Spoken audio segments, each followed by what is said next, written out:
रंग डालो, बसंती चोला रंग डालो। युग की यही पुकार, बसंती चोला रंग डालो।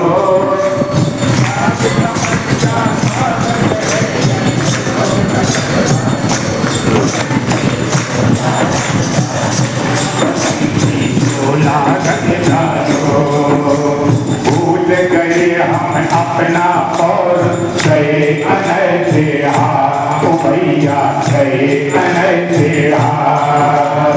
भूल गए हम अपना और गए अनैसे हाथ, भैया गए अनैसे हाथ।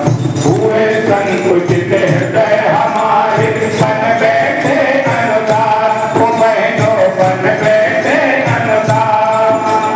लेकिन अब तो दिशा बदल कर, लेकिन अब तो दिशा बदल कर, पढ़ो लगन बाजो, बसंती चोला रंग डालो, बसंती चोला रंग डालो। युग की यही पुकार, बसंती चोला रंग डालो।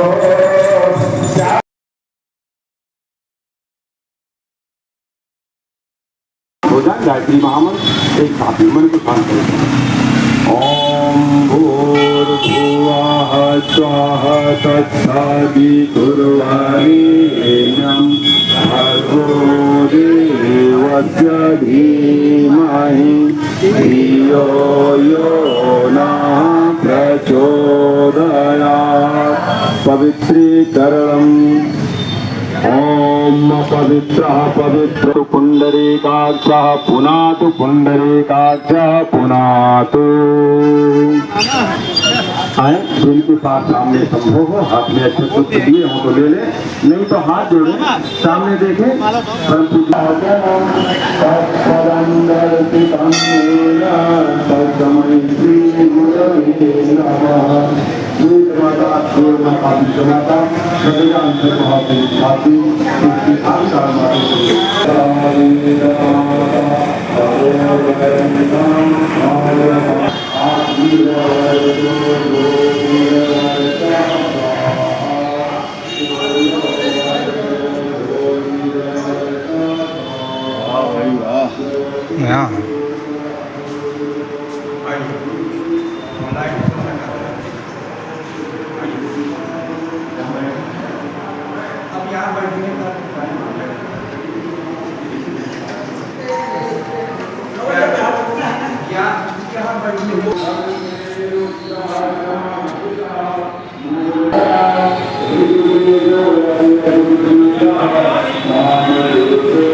माना है तो पहना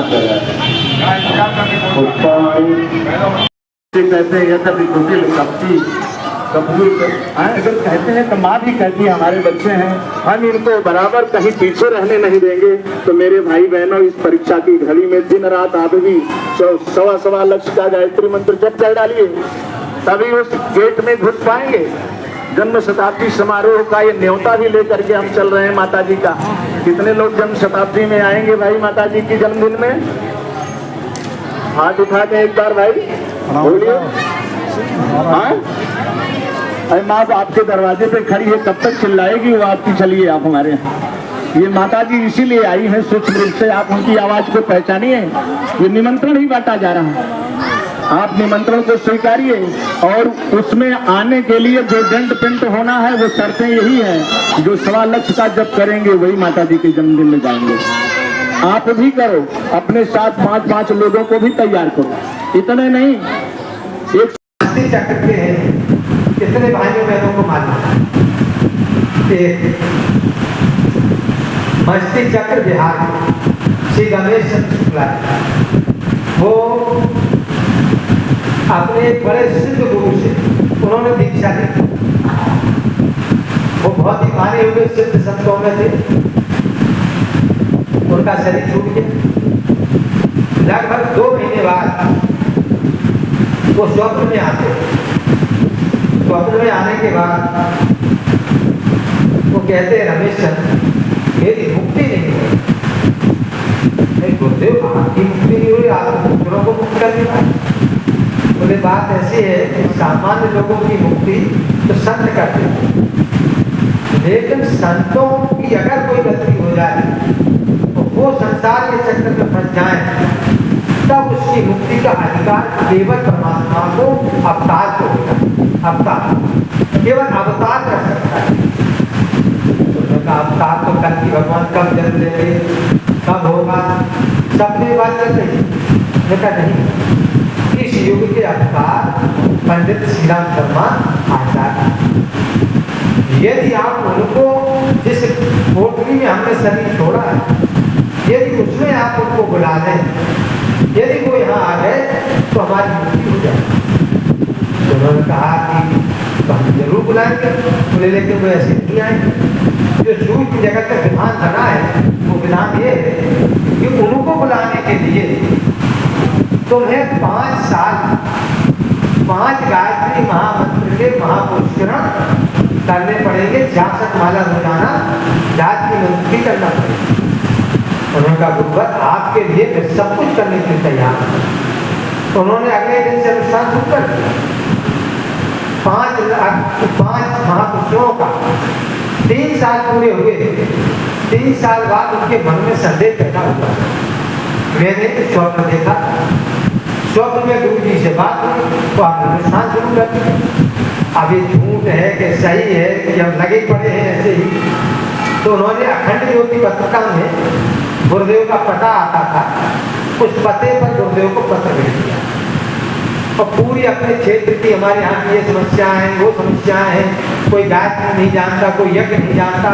यदि आप यहाँ पर एक गायत्री यज्ञ करा दें तो ये क्षेत्र गायत्रीमय हो जाएगा। और कई बातें 3 पेज का पत्र उन्होंने लिखा।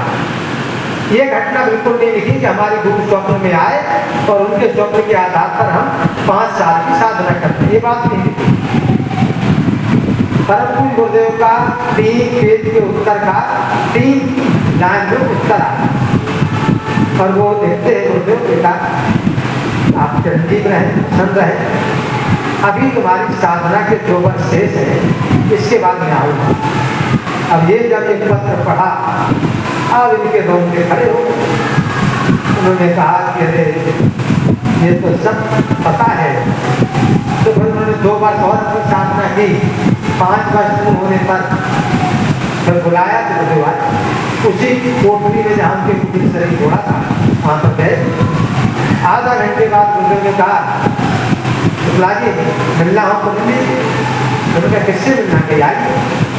जब वो आते हैं और भीतर कोठरी में पहुँचते हैं तो वहाँ जाकर के देखते हैं कि उनके गुरु सामने तो साष्टांग चरणों में गिर गए। घुटते गुरु ने इनको उठाया, करने से लगाया। तो बेटा तुमने आज हमारा उपहार कर दिया। बस अब आज के बाद आपके गुरु ये है भगवान। भगवान के हाथ में तुम्हारा हाथ पकड़ा के जाना है। एक ऐसे कुशल ये नाविक है, ऐसे माझी हैं कि जो मैदान में कभी कूदने नहीं देंगे और ये पार खड़ा करके ही तो कहेंगे बस इनकी नाव से उतरना। रमेश चंद्र शुक्ल जी ने जीवन भर अपना गुरुदेव की बहुत बड़ी प्राकृतिक घटनाएं हैं, लेकिन ये क्या है ऐसी अगर घटना जब परम पूज्य गुरुदेव सन 1958 में अभी हम जिनके घर पर रुके एक बगल में बोली तो हाँ वो हमारे झांसी जिले के जहाँ पे मौटते हैं वो माता जी कटेरा वाली माता जी बैठती थी। वो सर धाम के एक में गई जो गुरुदेव ने ब्रह्मास्त्र अनुष्ठान किया था 1008 वर्ष का। महाभारत के बाद इतना बड़ा कोई कार्यक्रम महाभारत काल के बाद 5000 साल बाद हुआ। उसमें वही अभी अंधाम की भी बात याद आ गई। परम पूज्य गुरुदेव ने एक पत्र लिखा बद्री प्रसाद पहाड़िया जो हमारे पांडा के अखंड ज्योति के पाठक थे, अखंड ज्योति बताते थे गुरुदेव को।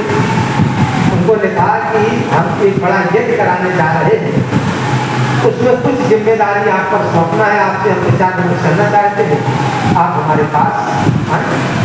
तो वो है वहाँ पहुँचे तो गुरुदेव ने कहा कि आपको 2 काम हम सौंप रहे हैं। एक तुम्हें कामदगिरी की प्रतिमा की घट लेकर के आना है, और दूसरा तुम्हें बांदा जिले में ही एक गांव बताया, उस गांव में एक गुप्ता परिवार में एक कन्या है, उसके चरण धोकर के उसमें जल रहा है। अब उनको लगा कि ये तो यहाँ रहते हैं, गुप्ता परिवार कहाँ होगा, गांव में इन्हें कैसे पता। तो वो रजत लेके उन्होंने एकत्रित की कामदगिरी की, और गांव में पूजा गुप्ता परिवार है जो नाम बताया था वहाँ पर गए। वहाँ कहा कि आपकी कन्या से मिलना चाहते हैं। तो कहा हमारी कन्या से मिलना चाहते हो तो बात कहीं हमें वहाँ से मथुरा से श्री राम शर्मा आचार्य जी ने, पहले आचार्य जी बोलते थे, गुरु जी नहीं बोला जाता, आचार्य जी ने उनको भेजा। तो उन्होंने कहा भेजा है, लेकिन भोग से मिलोगे तो काटने और नोचने और मारने के लिए दौड़ते। कहा लेकिन भाई उन्हें भेजा है तो मिलवा तो गई। तो कहा वो तो बंद करके ऊपर से कुंडली लगा देते, भोजन ऐसे रख देते हो। तो